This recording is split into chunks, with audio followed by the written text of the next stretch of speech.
Hey everyone, welcome back to the channel. Today I'm gonna show you how to delete YouTube search history. Your watch and search histories are associated with your YouTube account, not your device. If you use multiple Google accounts, you must delete your YouTube history for each account.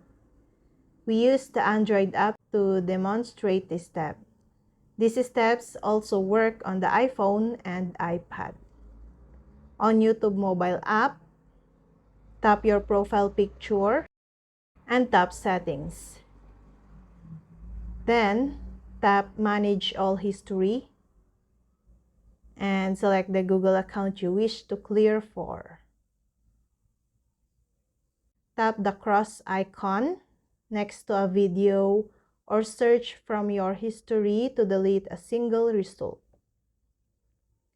Tap the Delete drop-down menu and choose Delete all time to clear your entire watch and search history.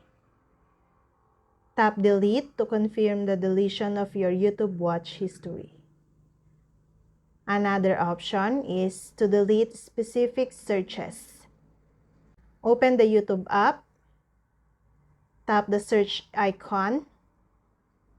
Now, long press the history item you want to delete and tap Remove to remove it.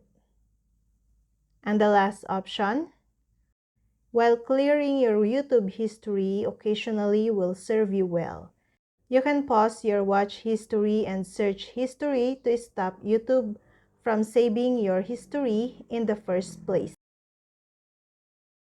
On the YouTube, tap your profile icon and tap Settings. Scroll down and tap Your Data in YouTube. Scroll down again and find the YouTube watch history and tap the arrow button. Tap Turn Off